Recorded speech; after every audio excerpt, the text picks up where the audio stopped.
hidden, whispering woods lived a tiny mouse named Pipkin. Pipkin was, by nature, a creature of quiet habits. His whiskers barely twitched when he spoke, and his voice was a delicate, timid squeak, a voice that could be covered by the flutter of a moth's wing. He wore a constant expression of anxiety, and his greatest fear was being ignored, which, sadly, happened all the time. The forest was ruled by noise. The bears had their mighty, earth-shaking roars. The deer had their sharp, commanding snorts. And the woodpeckers had their booming, rapid-fire thwacks.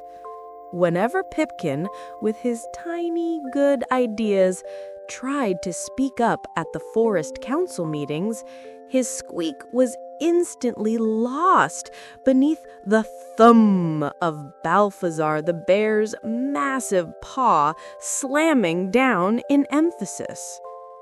Pipkin felt a heavy, deep sadness. He longed to be a leader, to have his clever, kind suggestions heard, and to feel the respect of the other animals. If only I had a voice that couldn't be ignored, he would sigh to a sleepy fern. If only I had a roar. One cool, moonlit night, desperation led Pipkin to the oldest, most mystical part of the woods, the shimmering, silent pool of the echoing spring. This spring was rumored to grant a single transformative wish, but at a great cost. There, hovering over the water, he found the forest sprite, a whimsical creature woven from moss and moonlight with large, silent eyes. Trembling, Pipkin gathered his courage. "Oh, sprite, I wish to trade my whisper for the loudest voice in the entire forest. I want a roar." The forest sprite tilted its head, and its voice, as light as falling snow, whispered, "The trade is made. But remember, little one, the true power of a voice lies not in how loud it is, but in what it is used for. The cost of this power will be your ability to hear the gentle things." A rush of powerful, echoing sound slammed into Pipkin. He felt his chest swell, his ears pop, and his tiny body vibrate with overwhelming force. His squeak was gone, replaced by a deep, rumbling power that felt like a volcano in his throat. The next morning, at the Forest Council, Balthazar the bear, a huge brown bear with a loud voice and a dominating presence, was arguing loudly about where to build the new dam. Pipkin marched out onto the center stone, took a deep breath, and let loose.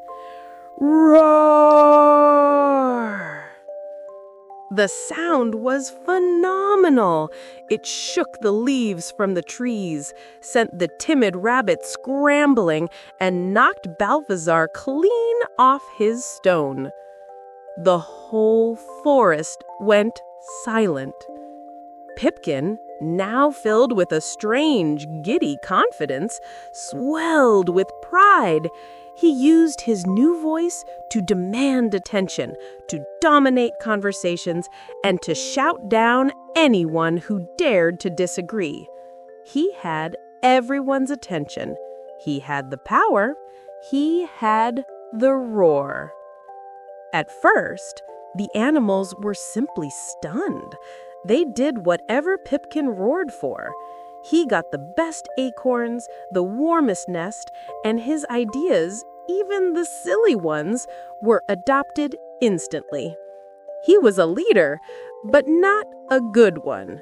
He was a dominator.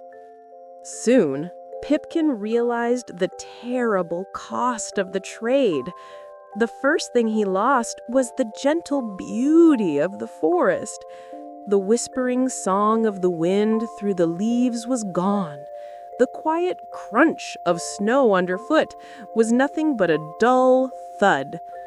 The tap-tap-tap of the woodpecker became a silent blur of motion. Worst of all, his new loud voice was always buzzing in his ears, making it impossible to hear anything that wasn't loud. One day, he roared at a small, wise squirrel named Nutsy, who had a tiny voice and a clever mind. He roared at her, "Stop chattering and listen to me!" He demanded that the new bridge be built on the muddy side of the river. Nutsy tried to speak, her tiny voice filled with concern. "But Pipkin, the mud will make the bridge sink. We need a foundation of..." "Roar!" Pipkin cut her off. "Silence! My voice is the loudest, so my idea is the best. Build it now!" The bridge was built where Pipkin demanded. For 3 days, he enjoyed the loud, thundering sounds of the builders. But on the 4th day, a small, tiny crack appeared in the foundation. Nutsy saw it immediately and tried to warn him, but her whispers were silent to Pipkin's powerful ears. All he heard was his own constant internal roar and the loud, dominant sound of his own footsteps. The crack grew to a split. The split grew to a break, and with a sudden crash, the entire muddy bridge collapsed into the river. Without the bridge, the animals on the other side were stranded, including a baby bunny who had been separated from its family. Panic broke out, amplified by Pipkin's now constant, stressed-out roaring.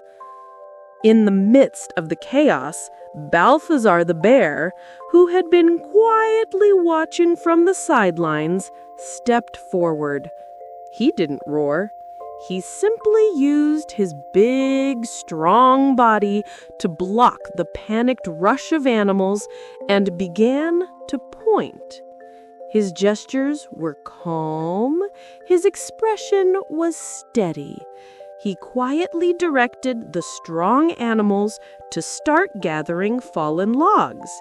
He never had to shout. Everyone listened, not because he was the loudest, but because he was calm and clear. Pipkin, watching Balthazar lead without a single roar, felt a sharp, painful ache in his chest, a feeling deeper than his shame. He realized his powerful voice was not power at all. It was a wall that had cut him off from the world and from the wisdom of others. He had gained a roar, but he had lost the ability to be a leader. That night, Pipkin returned to the echoing spring, his heart heavy with regret. He stood before the forest sprite, who waited with silent patience. "Oh, sprite, I have learned my lesson. I was wrong to seek power in noise. My roar made me a tyrant, not a leader. I trade it back. Take the power and give me back the quiet beauty of the world and the ability to hear the gentle things." The forest sprite smiled, a gentle movement that shifted the moonlight. "The price you paid, little one, was the loss of your ears. To trade back the power, you must pay with the thing you thought was your greatest shame." Pipkin understood. The one thing he hated about himself was his fear. He took a deep, shuddering breath, a terrifying act, and admitted his deepest truth. I am small, and I am afraid. As he spoke those words, the great internal roar vanished with a soft final whoosh. His ears felt clear. The silence was not empty, it was full. He heard the gentle drip of the spring, the soft zzz of a night insect, and the distant, worried whimpers of the stranded baby bunny. His true voice, his gentle squeak, was back. He ran back to the river and found Balthazar still working. Pipkin didn't try to shout. He simply squeezed past the strong animals, darted to a small, hidden side stream, and squeaked his observation to Balthazar's ear. The old rope bridge still hangs here. It's too weak for the big animals, but it can be used for the rescue. Balthazar heard the tiny, clear voice. He looked, nodded, and instantly used the smaller path to coordinate the rescue of the baby bunny. The simple, quiet idea offered with true care solved the biggest problem. From that day on, Pipkin was respected, not because he was loud, but because he was thoughtful and attentive. He taught the other animals that they didn't have to roar to be heard. They just had to speak clearly and with good intention. And most importantly, he taught them that a great leader isn't the one who dominates the conversation, but the one who makes sure every voice, especially the quietest ones, is heard.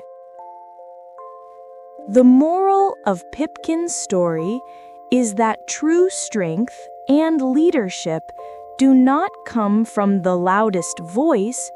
They come from being brave enough to listen, to value the quiet ideas of others, and to know that a whisper of wisdom is always more powerful than a roar of pride.